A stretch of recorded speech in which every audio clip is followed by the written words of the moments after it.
Hello, everyone. Welcome. I am Briar Harvey. This is the Neurodiversity Media Network, and today it is my joy and delight to present to you another turning of the wheel year.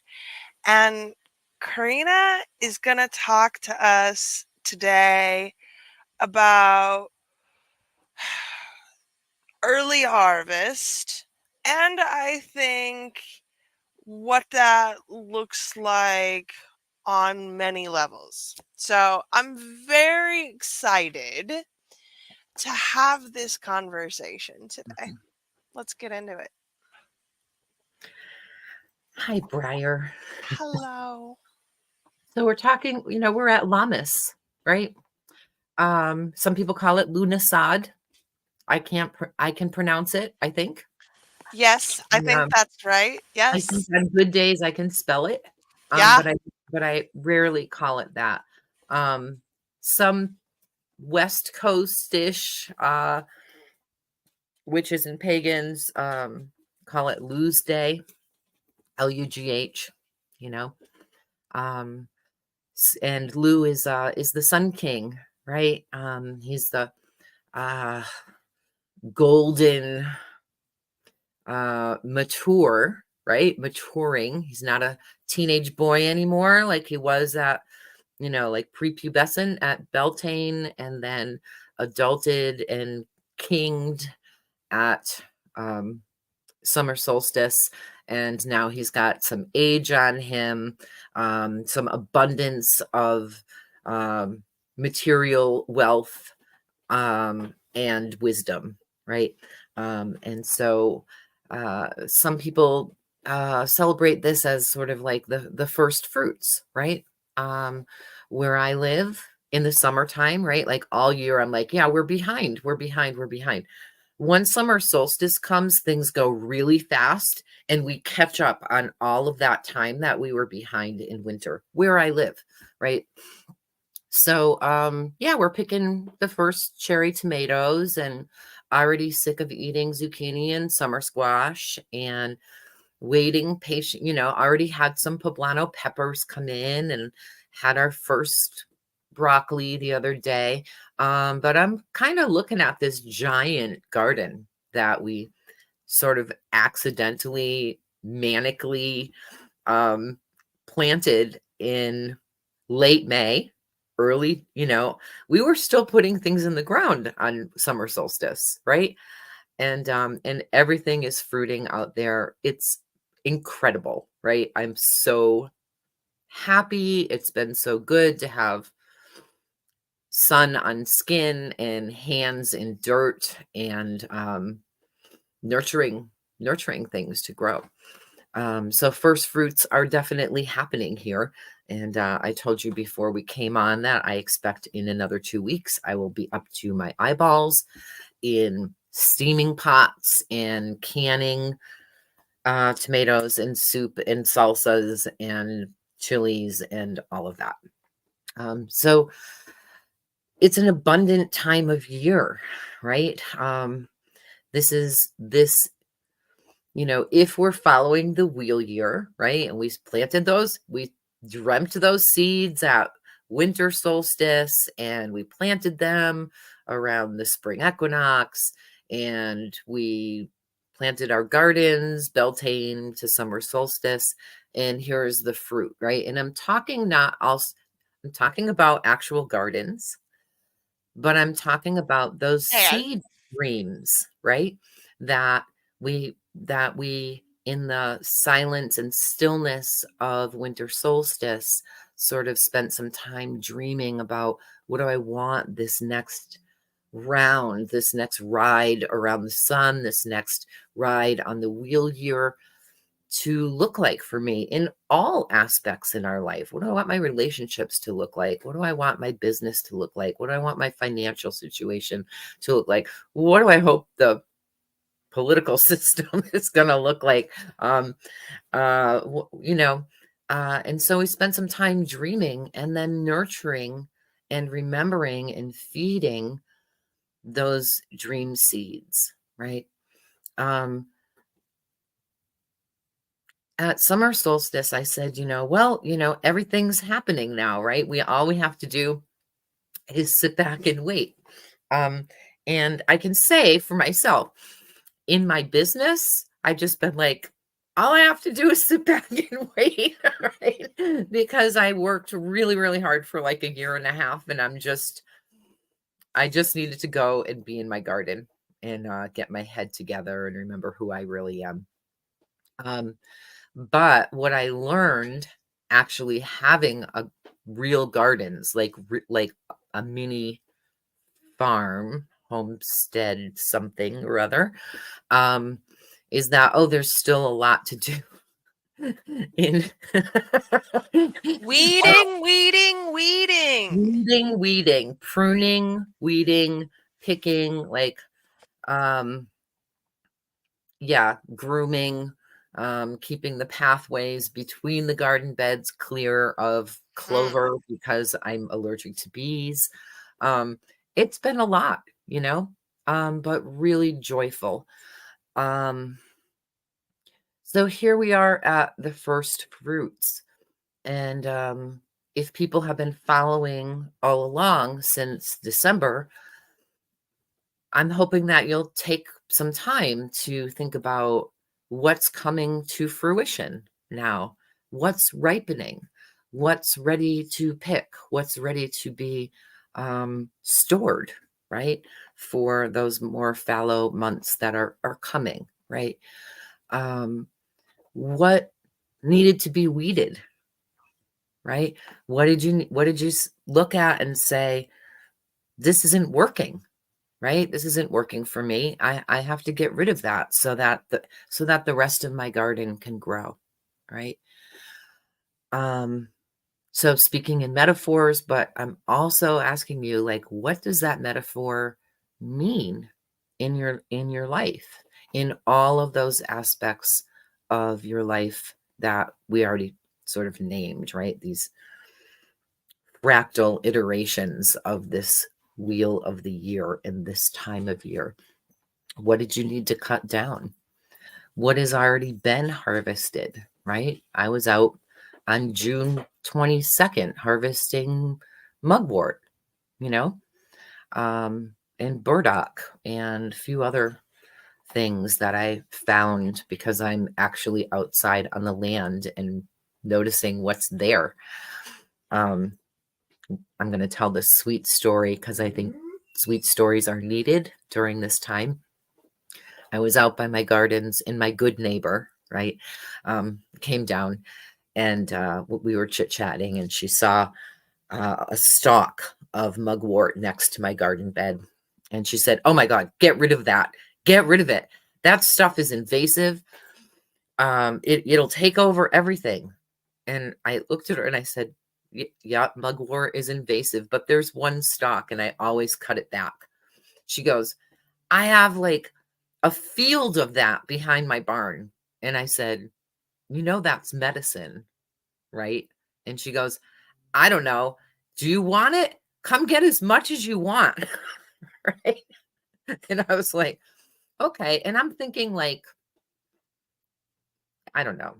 I wasn't thinking that I was going to go over this hill behind her barn and see acres of mugwort. Like, I'm only 5'2", right? So this stuff had to be like 5'8", maybe up to 6 feet tall. And I was like, well, you could just lay down here and dream forever, right? So I brought my beautiful sickle out into the field and cut as much down as I could fit in like a big laundry basket size basket, you know, and hung it in my kitchen and processed it. And we've been using it. People have been like, I need some of that. I want some of that. Can I have some? Could you send me some? And that's been really sweet. But just that generosity of both the land and my neighbor, who had no idea. that someone would be excited about acres of mugwort, right? And she's like, you can come back, you can take more. And I was like, think I'm all set for now, unless I get like a drying room. um, so it's just That's uh, next year. that's, oh, you don't even know, want to hear what my list is for next year. But, um,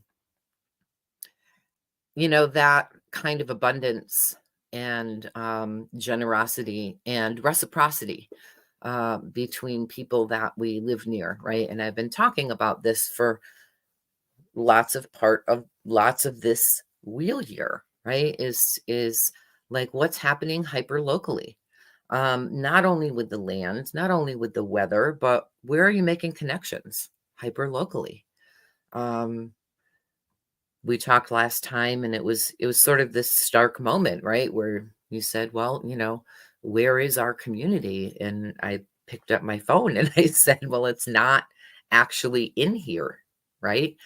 um and it is. I mean, we can have connections with people at a distance. I have beautiful connections with people at a distance, but now more than ever, and that means more than at summer solstice and more than at Beltane, because things are moving quick, right? And I'm talking about on a political level, and financial level, and social level, but while we have our eye on that, the climate is changing rapidly. Sunday was the hottest day on the planet on record, and then Monday broke Sunday's record, right? So here we are, and Canada is on fire again, and And oh, it's yeah, just the beginning of August, yeah, y'all. It's gonna get hotter. it's gonna get hotter. Yeah, I mean, we had AC running in my house in the first week of July, which we usually only use it for about 2 weeks in August. We have 90 to 100-degree days, sometimes over 100, and we had 2.5 weeks of that in July. You know, unbearably hot, unbearably heat.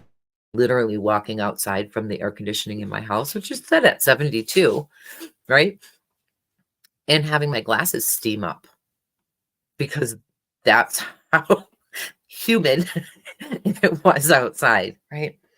Um, so know where you are. Again, know where you are, know who you are, know your neighbors, right? And start interacting with them and start creating some reciprocity, right? No scorekeeping, just be generous. When you're generous with people, they're generous with you, you know, and relationships are built. And, who knows? Maybe somebody's got a field full of corn that they aren't going to use, right? Or they won't be home um, to harvest. I had another neighbor call me in the beginning, early in July, and she had her dog died, and her husband, they're older, maybe 10 or maybe 12, 15 years older than me. So they lost their dog, and the husband had shingles. So he was very sick.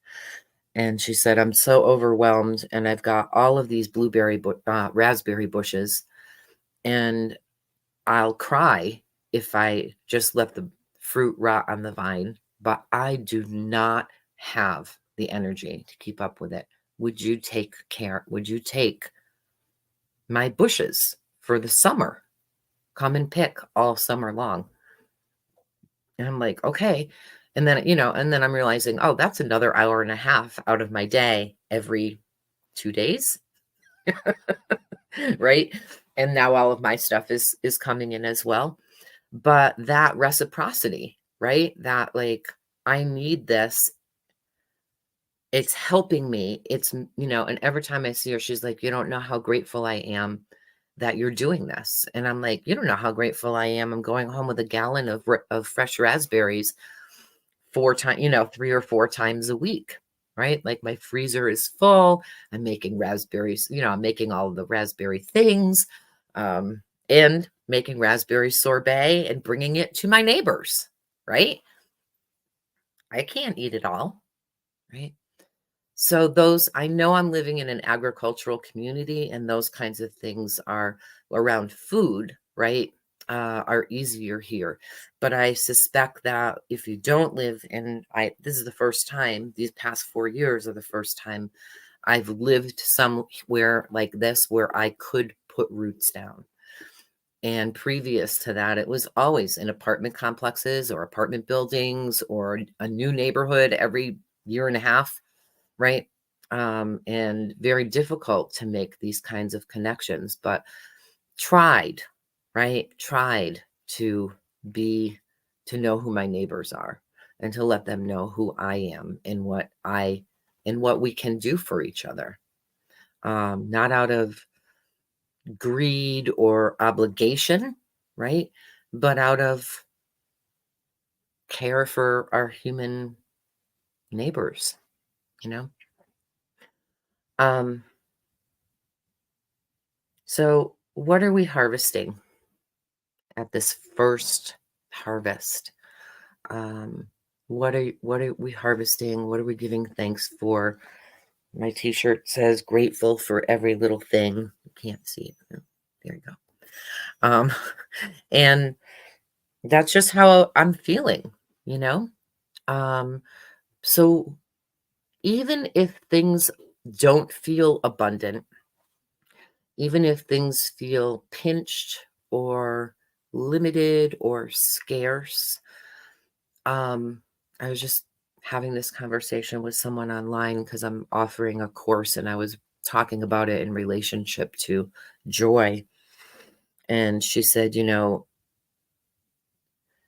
people who are the most oppressed, um, have the reach into themselves for gratitude and for joy, right? And create joy and create spaces that are joyful and communities that are joyful, because because they have to, right? So I think about the stories of people in the camps at Auschwitz, singing, right? And how many masterpieces of writing came from there, and all of the music, all of the dancing, and so many written masterpieces, um, and plays uh, that have come out of the the Black communities here in the United States that were, you know, horribly and are horribly, horribly oppressed. But those musical movements and those dances become uh, uh, appropriated as American, right? And they are American, they come from American people. But if you look into the histories of these movements, a lot of the dance and a lot of the music that we think is um, white people's is not. It was appropriated from Black people who wrote it from this place of, I have to be in joy. I have to create joy, right? Or I have to express the blues, right? Or have to express the angst in through jazz and the joy through jazz, right? So in this moment, even when we are feeling like insecure about where we are as a nation, um, and where we are with regards to climate change and the political scene, um, it is so important for you to count your blessings. And I feel like first fruits, lose day, the Sun King, um, this Lammas is just a moment, right? Just a moment. I'm getting like really pale again in this weird lighting. I noticed.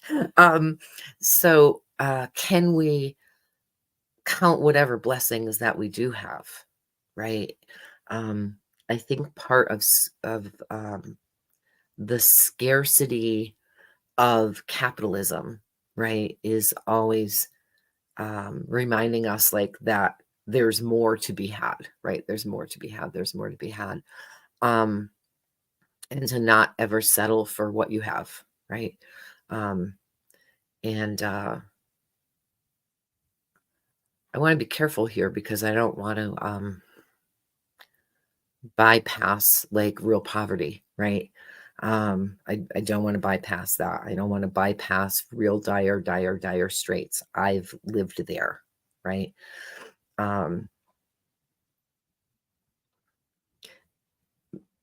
And even in those dire straits, even in those scariest times when there was not enough, right? There was something to stop and say, well, but there's this, right? But there's this. Frenchie just slid into the room like a baseball player into third base. Yeah.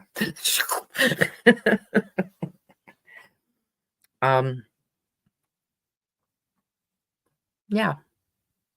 So counting blessings, giving thanks, feasting on whatever there is to feast on, right? If that's the time that we have, our families, putting our arms around people, reminding them that we love them, reminding ourselves how loved we are, and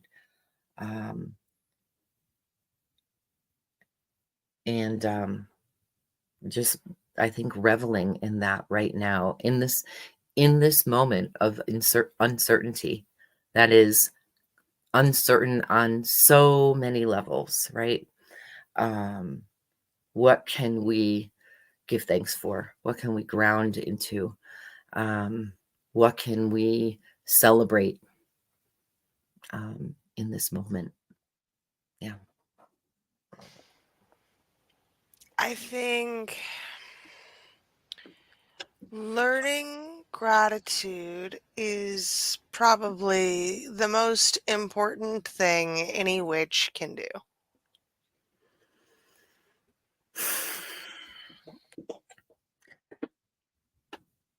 I concur.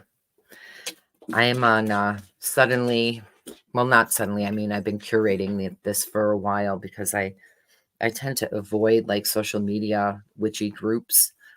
And I'm reminded why every day. But this morning, there was somebody who was talking about, they were sad about something, and they were like, it was somebody's fault that they were sad about something. And they wanted to hex the person because they were sad. And they were like, I already have some of their hair. And I'm like, what are you doing? Like, what are you doing? Be sad. It's okay. It'll pass. It won't kill you. Somebody made you sad, or you're sad because of something that someone did around you or near you or to you. And so, me being who I am, I kind of said, well, maybe spiritual cleansing, instead of a hex, maybe like spiritual cleansing as a practice. And yeah, I don't think anybody responded, right? Lots of response to like, how do I hex this person who made me sad, and I'm like, geez. And so, yes, how do we get to gratitude if that's our starting place, right? My starting place, my knee-jerk reaction is not to say what's going on with me, right? What's going on with me? How can, and I don't mean that like, oh, I didn't sleep well last night, so that's why I'm grumpy today, right? Or but that may be it, right? Or I haven't eaten all day. Sometimes that's it for me, is I realize like, oh, I bet you if I eat something, I won't be so angry or sad. Right? But it's about like paying attention to ourselves and yeah, gratitude is a better place, right?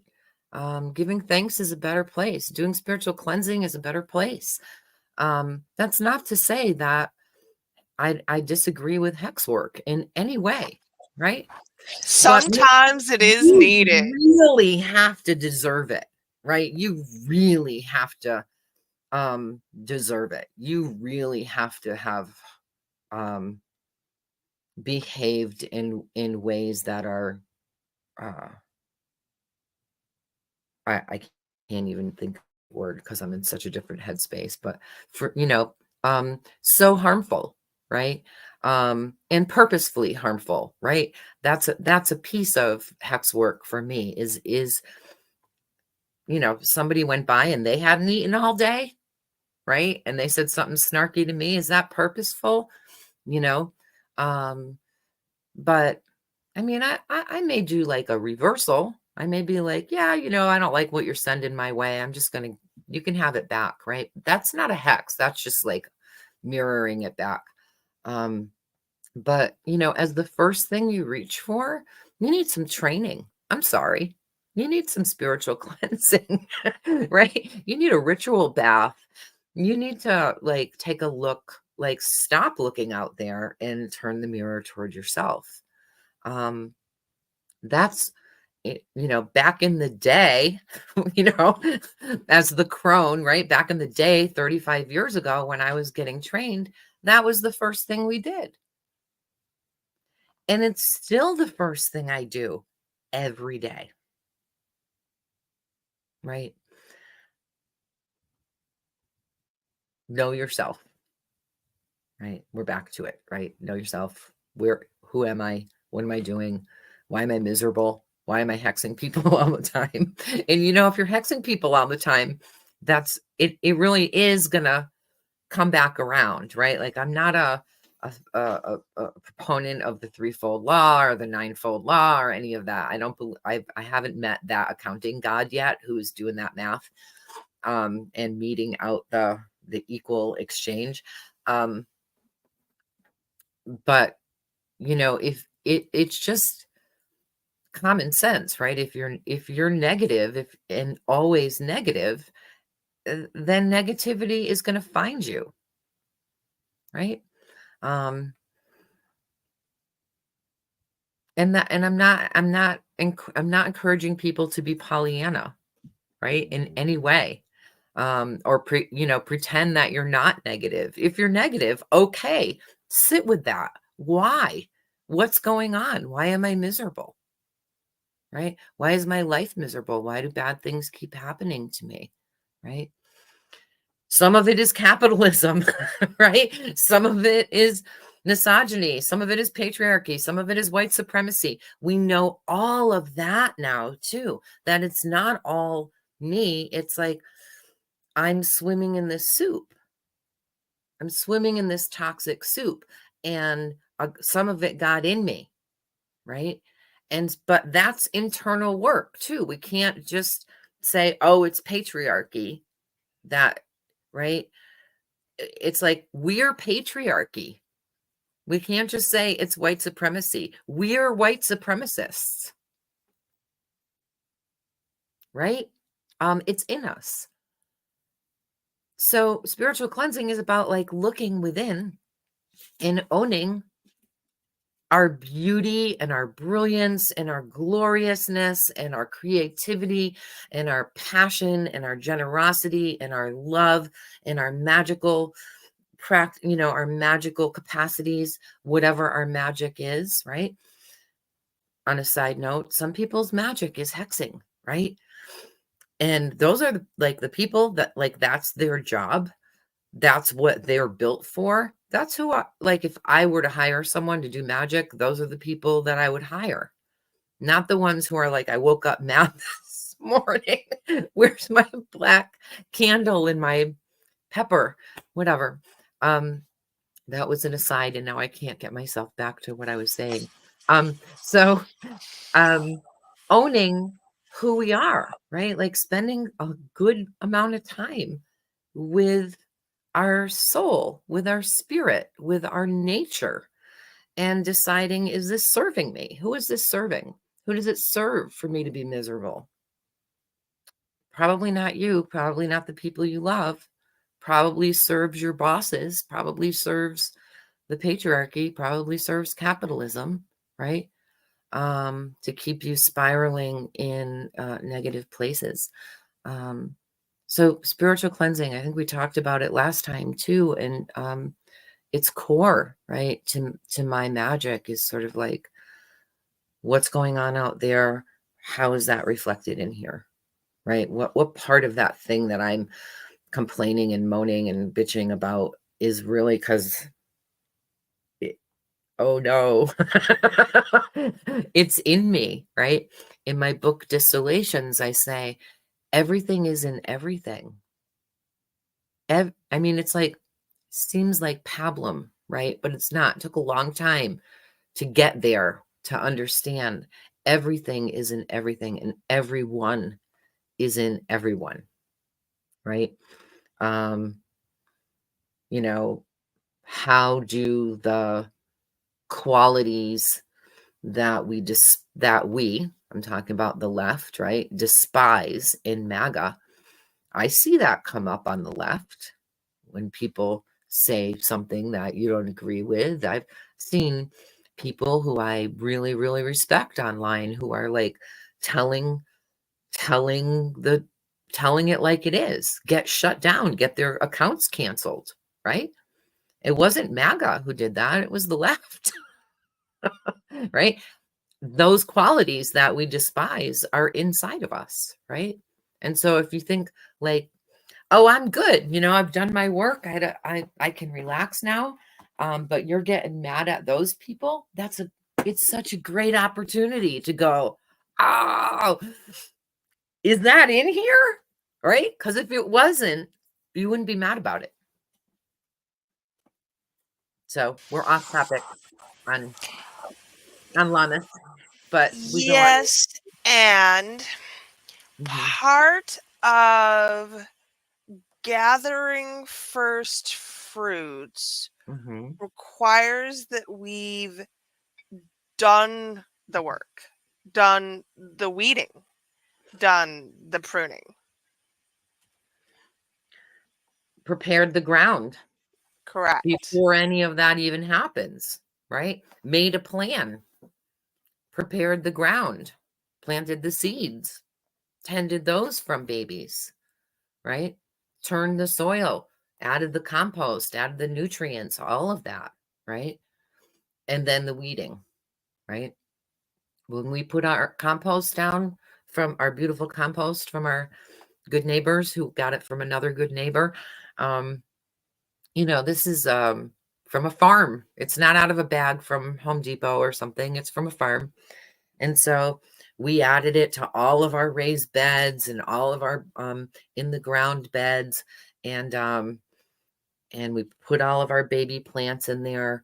And we had about 4 or 5 days of rain, drenching rain.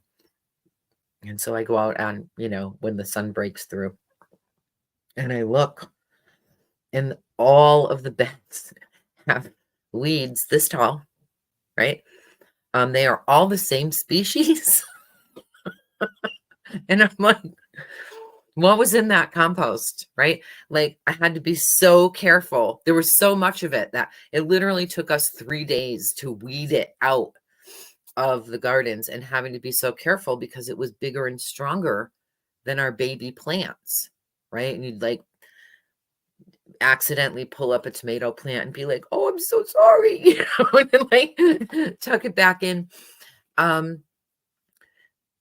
But it turns out that it was, some of the compost is animal compost, right? And so I think that turns out that they were feeding their animals amaranth, which is a Ah, grain. mhm. And so we have tons of amaranth now introduced to our environment. And of course, my housemate, who it just can't ever let any living thing die, it's like, that's like we looked it up. We're like, oh, that's like a grain. Like you could eat that, right? Um, and you can eat the greens. And I was like, I'm not eating any of that. no. She goes, but we should have some. So she created like a little pat. I'm like, go put that down in the corner. Do not put that near my near my vegetable beds. But the weeding is constant, right? The pulling out and the discernment of like, is that something I want to keep? Is that my tomato plant? Is that my bitty bitty asparagus shoot? Amid all of this weeding, right? And what's a weed?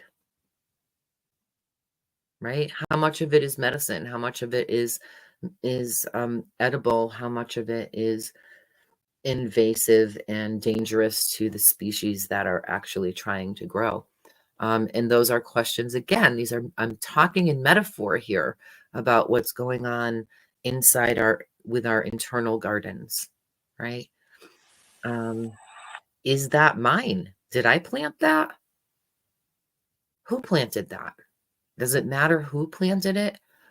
Or does it matter that it's not serving and that it's invasive and it's starting to twist around and strangle off what I want to be growing in me, right? So pruning, weeding, cutting back, so that the growth that you want can happen. It's necessary. It's painful sometimes. Sometimes that's people. Sometimes that's communities, right? Sometimes that's long-standing goals, right? You know, I don't know. I'm like, could, want very much to continue to do what I've been doing for all of these years, which is teaching and mentoring. But I'm really loving this gardening thing, and I'm really loving making food for my neighbors, you know? And they're like, a couple of my neighbors have been like, you should talk to so and so. They could put that on their food truck, right?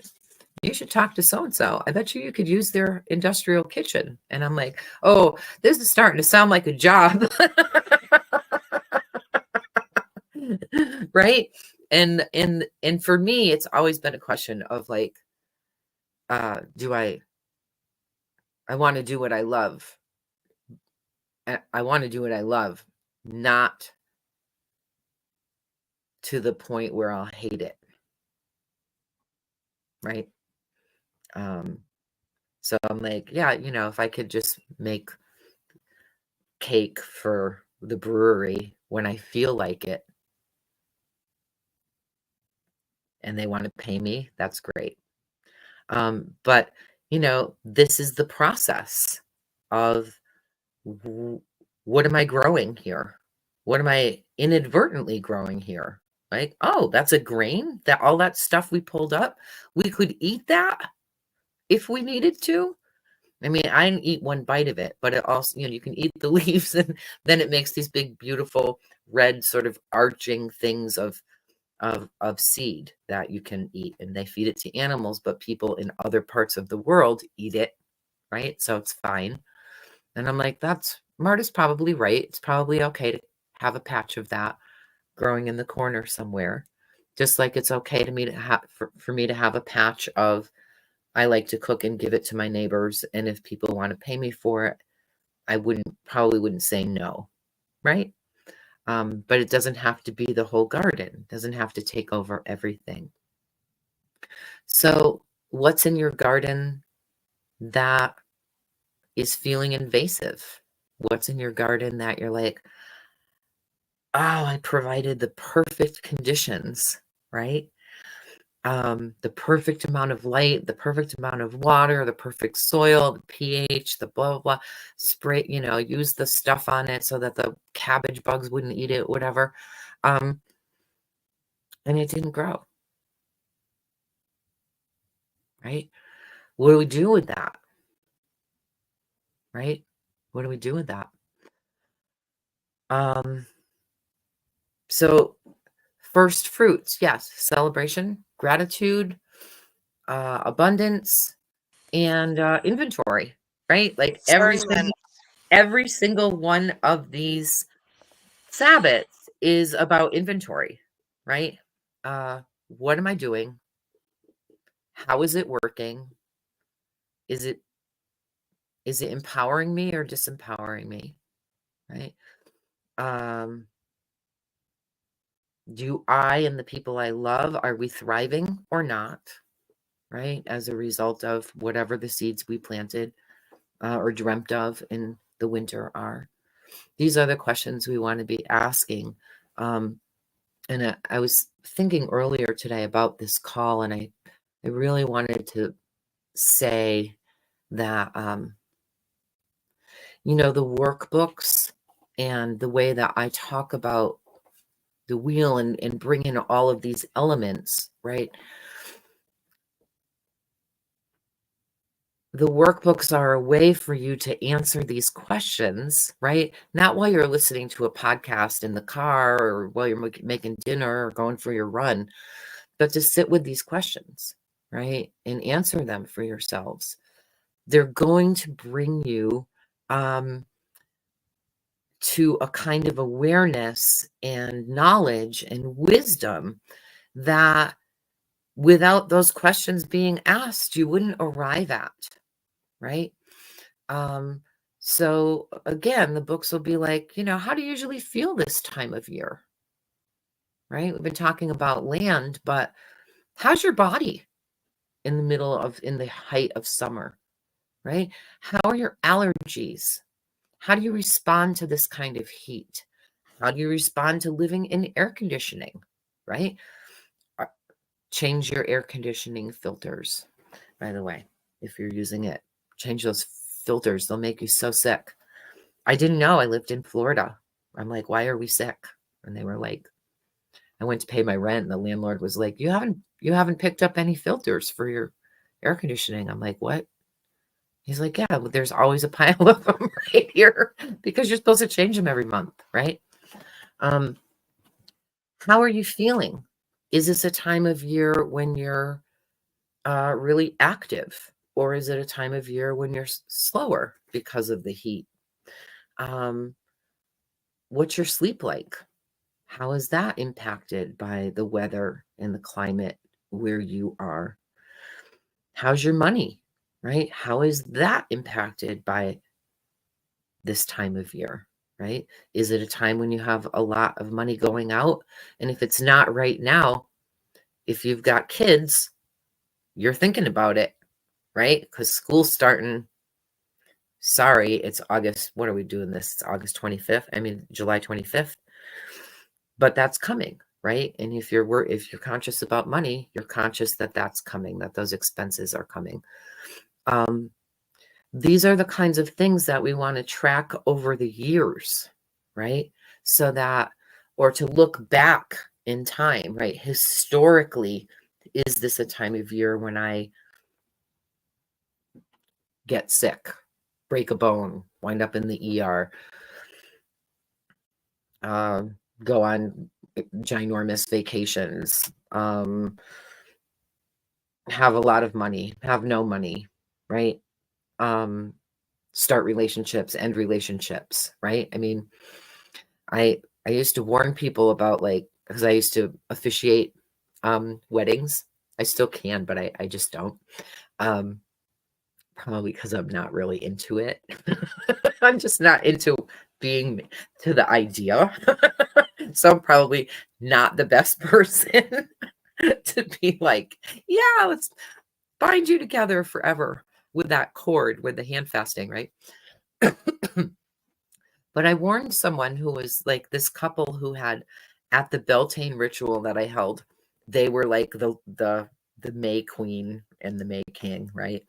And then they were getting married at Lammas, and I was like,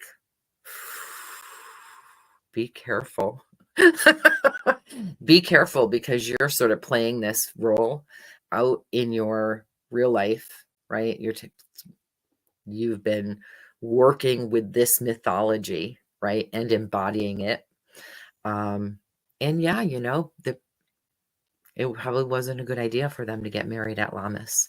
And I think it was maybe 4 or 5 years before they were getting divorced at Samhain, right? And I told her, I said, Samhain comes, you're going to want to kill him. Like, it's It's part of the story. You know? Oh, ha, ha, ha. You take everything so literally. I'm like, yes, I do. Yes, I do. But these workbooks are to prompt you to think about this whole wheel, not just so that you're like, well, so what? Now I have all that information. Well, now you have history. Now you have a pattern, and you can see. I do always get sick in June. Look at that. I always end relationships in October. Right? Or I always fall in love in March, right? And I'm always out of money at this time, but that time is always feels flush. And so when you can see a pattern, you're not at the mercy of the pattern anymore. You have the capacity to change the pattern. What can I do to support my health as I approach that time of year? What can I do to support my finances, right? Maybe when I feel flush, I should put some aside for that time when things get hard, right? Um, maybe don't, you know, make that Lammas. Just saying, you know. But we have the capacity to change long-standing patterns if we can see them. If we can see them. And the Wheel Your Workbook is one series of workbooks is one way to start being able to recognize the pattern because you have it written down. Yeah. What else? What's coming? All right. So I told Briar I wanted to talk about this. So it's July 25th. And so what is it, Thursday? So almost 2 weeks ago, we had a near assassination. And 4 days ago, Biden said, I'm stepping down from the campaign. And 20 minutes later, announced that he was endorsing Kamala.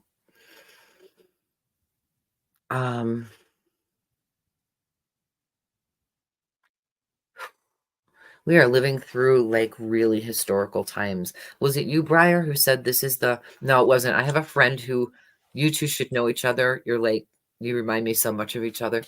But she posted, this is the part that the AP history class in 2075 is going to be the hardest.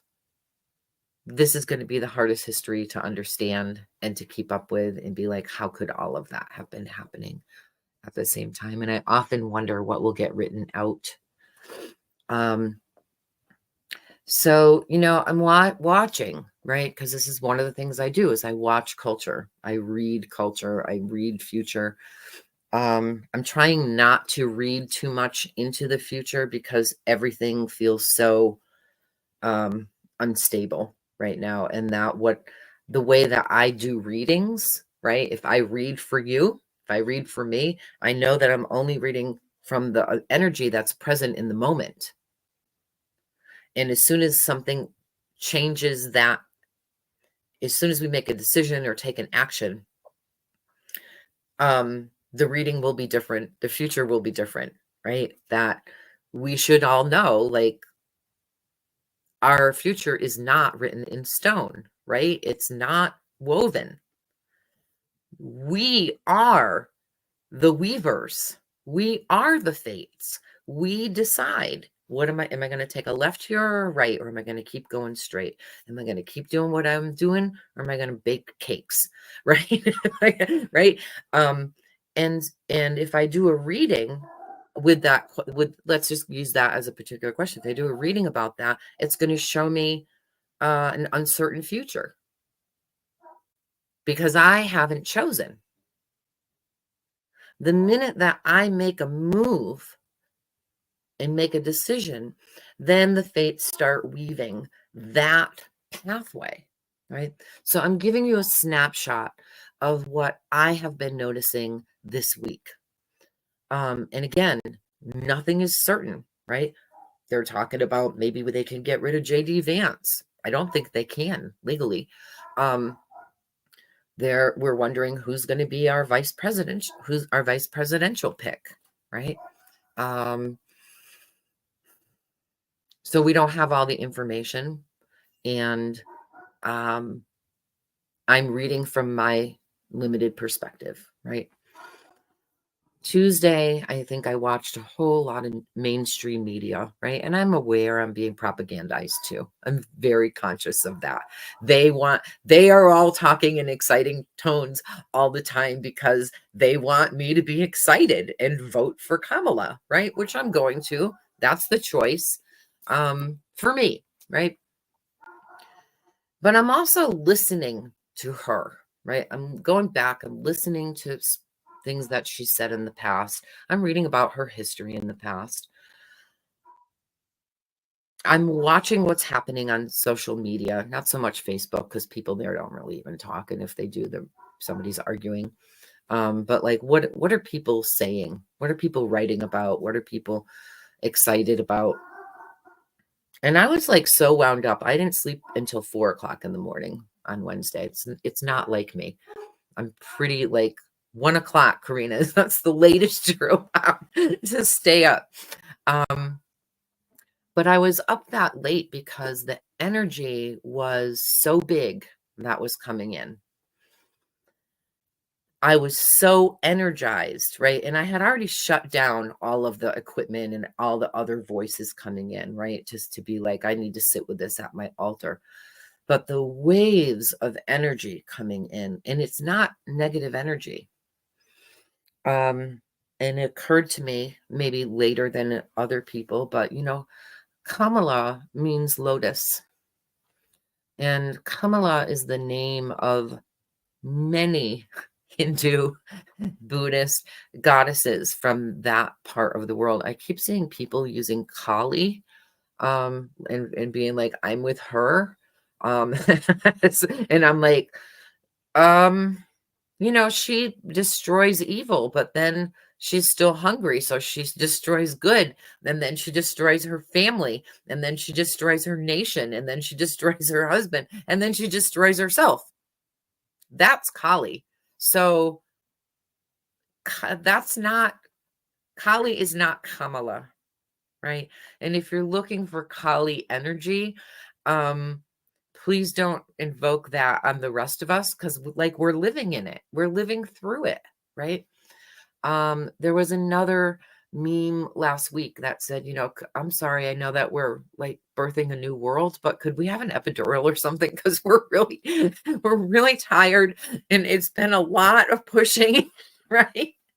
And this morning or yesterday, I said, I think the baby's here. I think the baby's here. I think that the energy that I'm reading coming in is that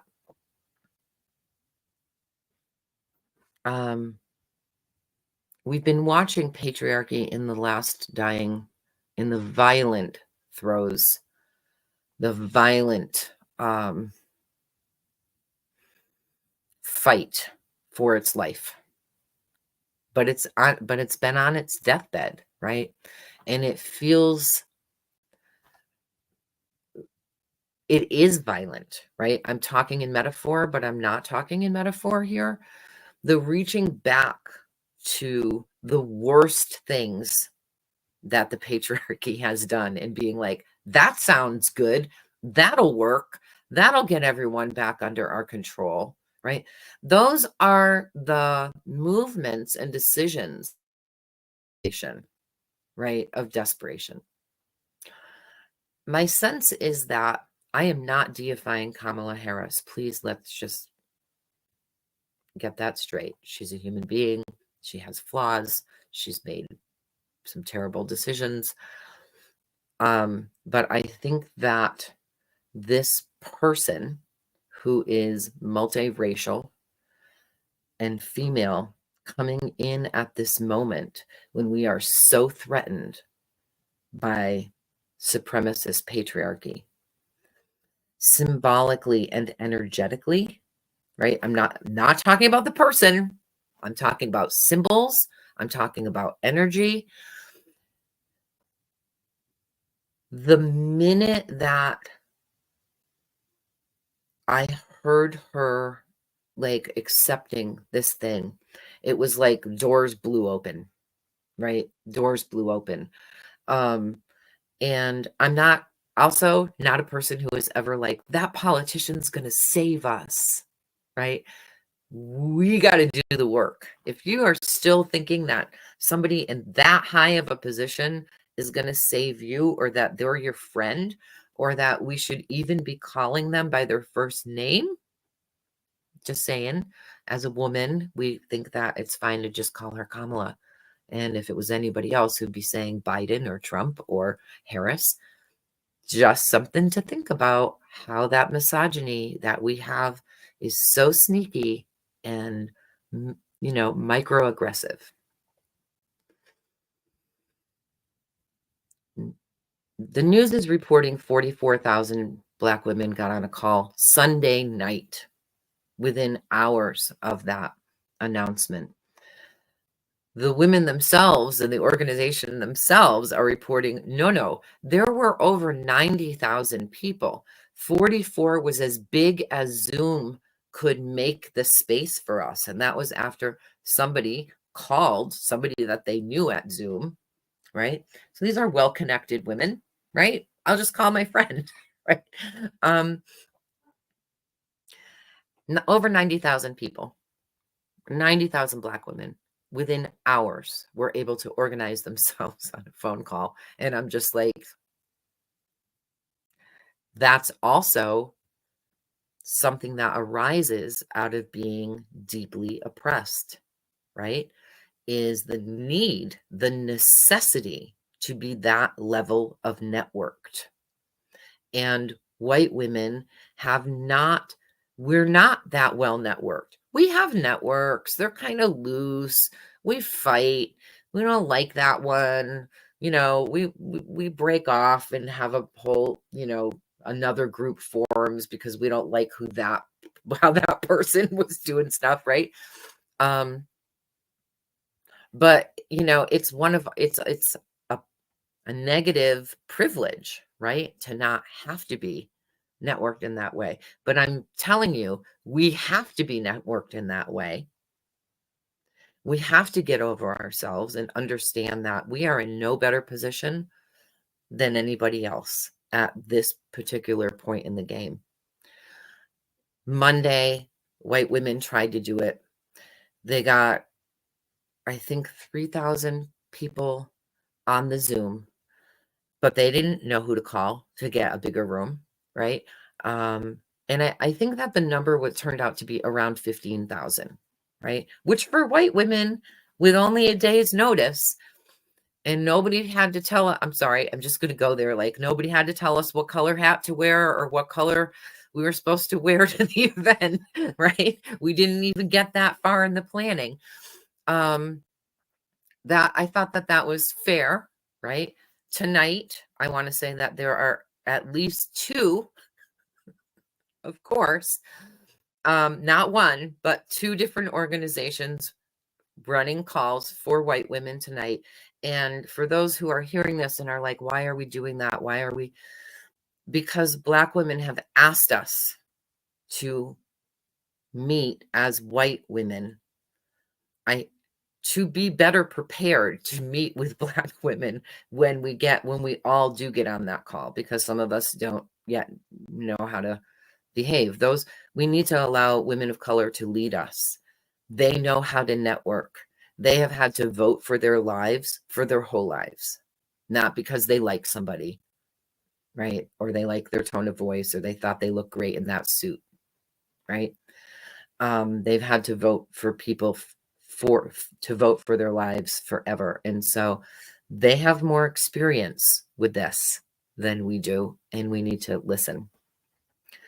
The reason I'm getting into all of that as I'm talking about this energy thing is I'm saying 90,000 people got together. within hours and made a plan and raised energy. When 90,000 people are together, there's a lot of energy happening. 50,000 Black men got together on Tuesday. Okay. So this is like a lot of momentum. Is it about Harris?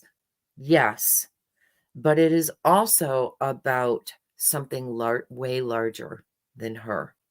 And that this is an opportunity we can choose, right? Like, I'm not saying that we're going to go there, but it feels to me like that baby that we were talking about, we needing an epidural for birthing, is here, right?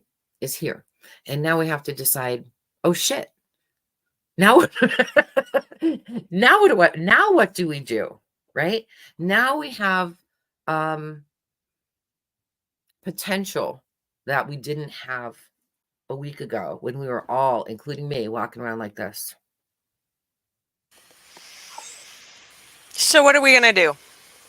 Tell us what that looks like over the next couple of weeks and then the next couple of months. I think that it means like what we've been talking about, which is to be in gratitude.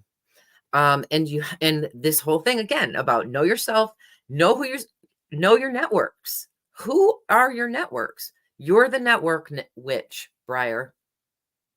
Like, you taught me some magic about networks that I was like, I never would have thought of that in a million years, right? How do we network in our neighborhoods? But there's also this thing that's coming up over and over and over again about Kamala's laughter, right? A woman laughing is in joy. When I hear the little meme that comes out, like, you think you just fell from a coconut tree? Right? And I'm like, it makes me laugh every time, right? Because laughter is also contagious. It's more contagious than misery. It's more contagious than tears. It's more contagious than projections of doom and gloom forever and ever. And I think that if we can laugh together, if we can find reasons to be in joy, right? And I'm not saying like pretend you're in joy or be like, oh, what does that mean? Do I have to go to a concert? If you have to go to a concert and you can, go. Be in joy.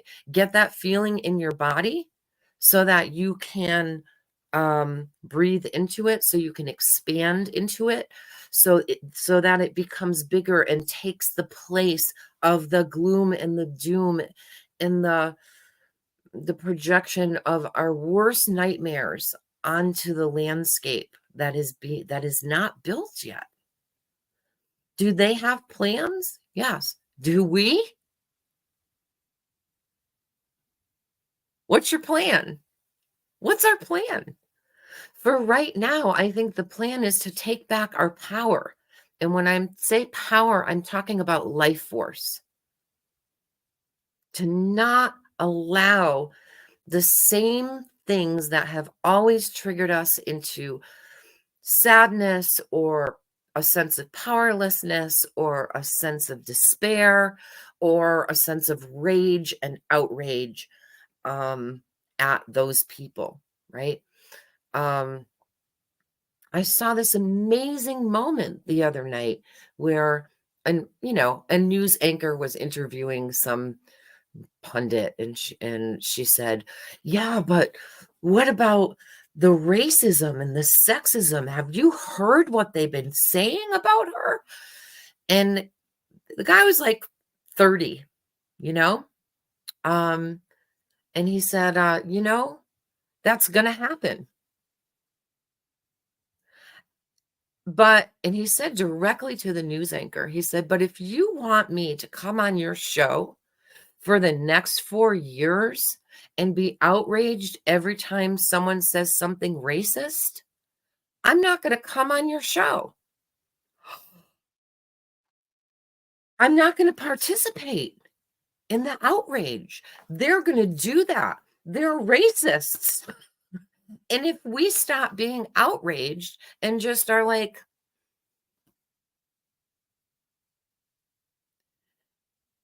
and I've heard that sentiment repeated, that's a different way. So I think that we are on the very first breaths of a different way. And so when the opportunity for outrage comes knocking on your door, can you laugh instead and be like, of course they're saying that. They have nothing new to offer, but something new is happening here. So I just really wanted to give a little bit of time to this thing about like something different is coming in. And I'd rather have more people be like, let me listen for that. Let me watch for that. Let me participate in that than continuing with the doom and the gloom and the outrage and the terror. It's Those the can JD exist. Vance. He's not from around here. Man, let me tell you the joy. And I ain't from around there either, Right? but the joy. Yeah, he ain't never put his toes in a crick. He ain't, puts his iron pan in a dishwasher, right? Like, none of that is violent, right? It's just like, that is so ridiculous. And if we can laugh instead of letting it take our power away, right? As a witch, I spent a lot of years calling my power back to me from that relationship and that system and those people and that parent and this alcoholism and what happened to me when I was a teenage alcoholic, right? All of that, calling it back, calling it back, calling it back. And we have been participating in our powerlessness by giving it away to outrage, giving it away to despair, right? Giving them all this power as though they could make Project 2025 happen. What if we just go, oh, you poor dying system, go hack up a lung over there. Like, we're not doing that. That's ridiculous.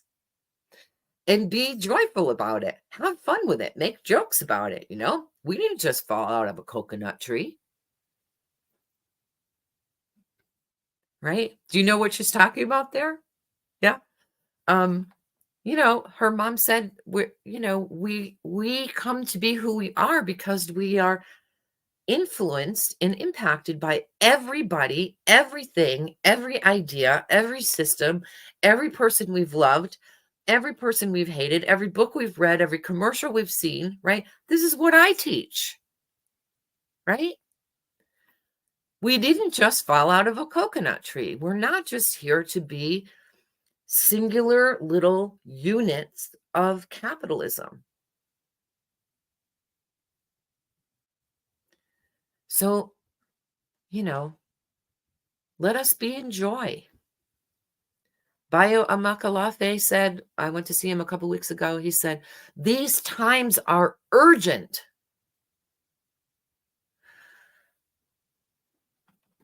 Let's take some time. And I thought, Yes. all of the urgency left my body. Right? And we don't have to feel bad about it. And we don't have to feel guilty about it. We don't have to feel ashamed about it. And we don't have to listen to anybody who says that we should be in despair or outraged. We can just be giving thanks for the garden that we have in front of us right now. So that is my sermon on a Thursday afternoon. And I was delighted to listen to every word. Okay. So, if people want to learn more about this work, what's coming for them?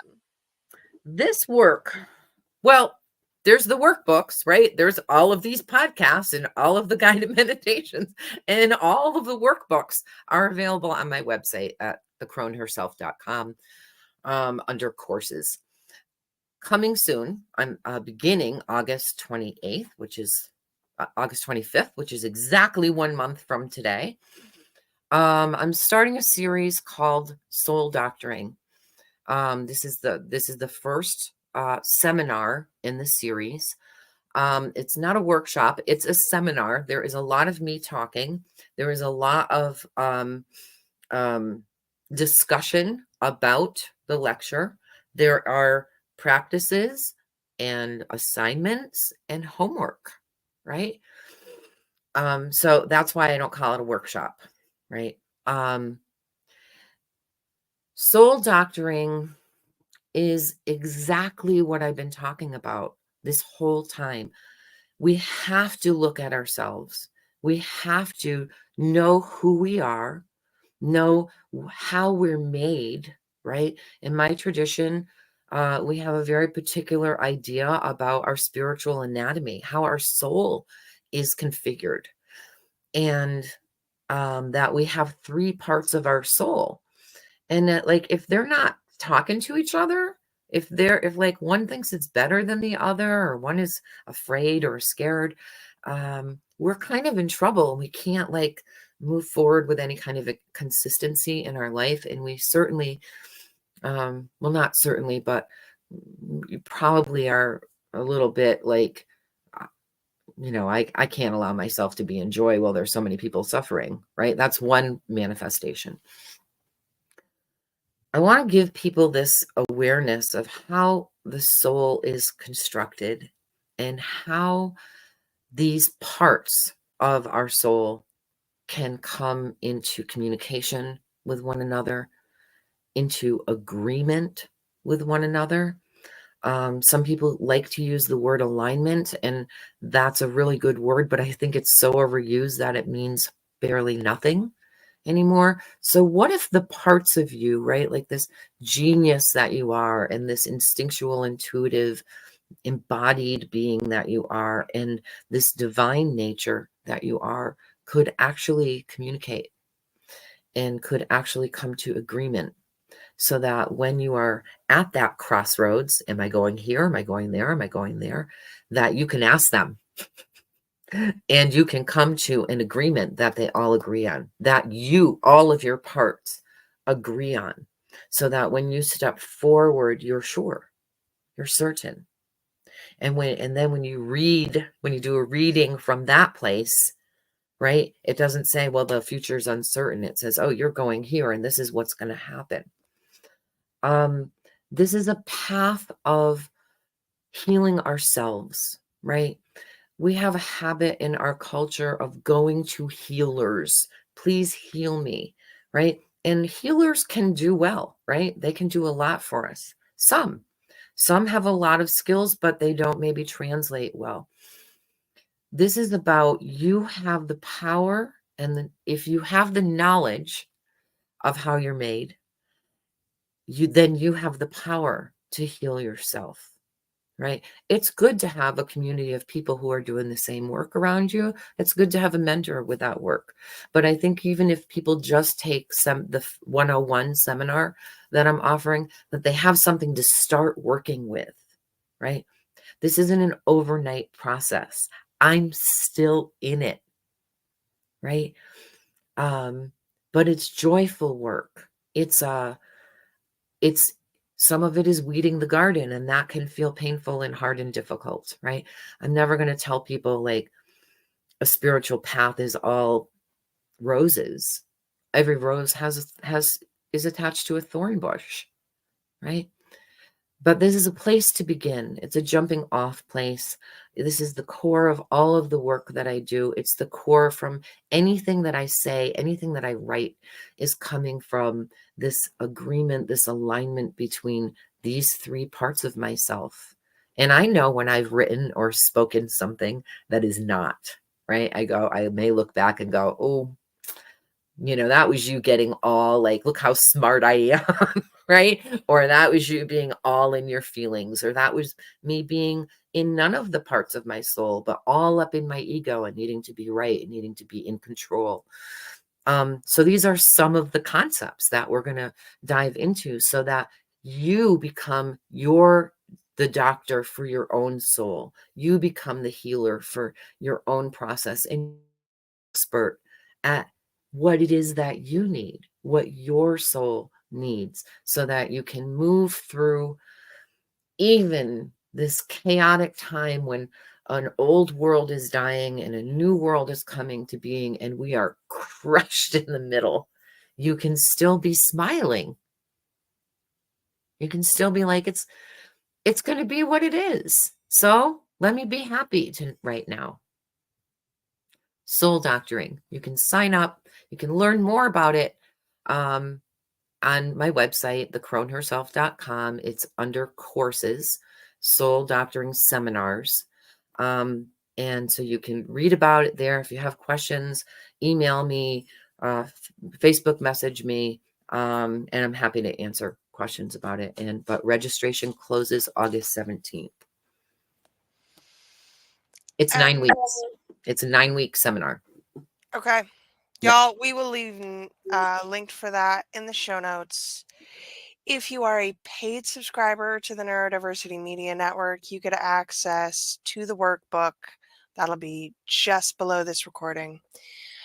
Karina, this was so good today. Yay.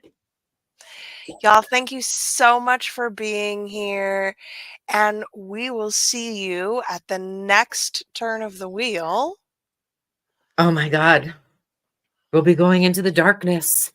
We've got 2 more. Yes. 2 more, y'all. All right. Thank you so much for being here, and we will see you again